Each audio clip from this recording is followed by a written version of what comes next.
అందరికీ నమస్కారం.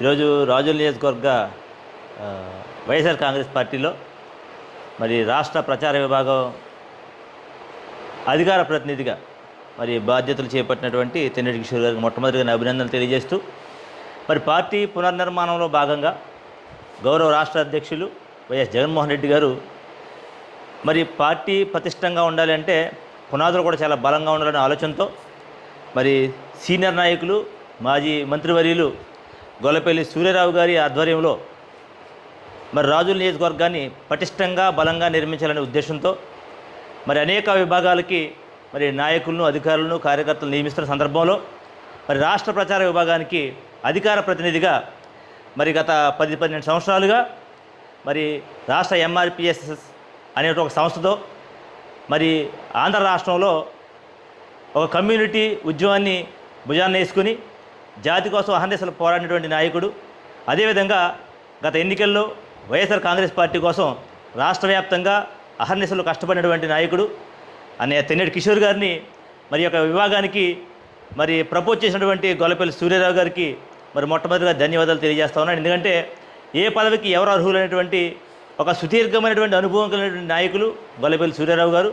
మరి ఇవాళ రాజోల్ నియోజకవర్గ ఇన్ఛార్జిగా ఉంటూ మరి జిల్లాలో ఉన్నటువంటి 7 నియోజకవర్గాల్లో జరిగేటువంటి అన్ని కార్యక్రమాల్లో చురుగ్గా పాల్గొంటూ మరి ఒక్క నిమిషం కూడా ఖాళీ లేకుండా మరి పార్టీ కార్యక్రమాల్లో పాల్గొంటూ మరి ఈ రాజోల్ నియోజకవర్గానికి ఉన్నటువంటి అనుబంధ విభాగాలన్నింటికీ కూడా నూతనమైనటువంటి ఒరవడితో, నూతన ఉత్తేజంతో యువ నాయకులను, పార్టీ కోసం పనిచేసే వాళ్ళను గుర్తించి వారిని తగిన పదవుల్లో కూర్చోబెడుతున్నటువంటి మా నాయకుడు గొల్లపల్లి సూర్యారావు గారికి మొట్టమొదటిగా నేను నా యొక్క హృదయపూర్వక ధన్యవాదాలు తెలియజేస్తా ఉన్నాను.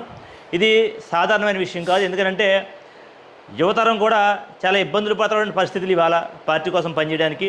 ఎందుకంటే మాట్లాడితే ఆ మాటను పట్టుకుని కేసులు పెట్టి జైల్లో పెడుతున్న సందర్భాలు మనం చూసాం. అధికార పార్టీ కూటమి ప్రభుత్వం ఎంత దుర్మార్గంగా తయారైంది ఆంధ్ర రాష్ట్రంలో అంటే, ఎవరైతే వాళ్ళ తప్పుని ఎత్తి చూపిస్తారో ఆ తప్పుని కప్పిపుచ్చుకోవడానికి ఎవరైతే మాట్లాడుతున్నారో వాళ్ళ మీద కేసులు పెట్టేటువంటి దుస్థితికి వచ్చేసింది వాళ్ళ కూటమి ప్రభుత్వం. వాళ్ళకి పరిపాలన చేతకాక అరెస్టులనే పరిపాలన అనుకున్నటువంటి దీనస్థితికి వాళ్ళు చేరిపోయారు. ఇలాంటి సందర్భంలో మరి నాయకులను గుర్తించి మరి పార్టీని ప్రతిష్టపరచాలని చెప్పి అహర్నిశలో కష్టపడుతున్నటువంటి సూర్యారావు గారికి అభినందనలు తెలియజేస్తూ, మరి ఈ యొక్క పదవికి మరి తెన్నేటి కిషోర్ గారిని సెలెక్ట్ చేయడాన్ని నేను ముందుగా అభినందిస్తూ ఉన్నాను. మరి యొక్క పదవిని పొందుకున్నటువంటి తెన్నేటి కిషోర్ గారికి కూడా నా యొక్క హృదయపూర్వక ధన్యవాదాలు తెలియజేస్తూ, మరి ఈ యొక్క పదవికి వన్నె తెచ్చే విధంగా గొల్లపల్లి సూర్యారావు గారి యొక్క గౌరవాన్ని, ఆయన యొక్క కష్టాన్ని మరింతగా పెంచే విధంగా ఆయన ఇచ్చినటువంటి ఆ పదవిని మీరు రాష్ట్ర వ్యాప్తంగా మీ స్వరం ద్వారా మరింత ఉత్తేజపరిచే విధంగా మీరు పనిచేయాలని చెప్పేసి తెలియజేస్తూ నా యొక్క మాటలు ముగిస్తూ ఉన్నాను. మంచిదా.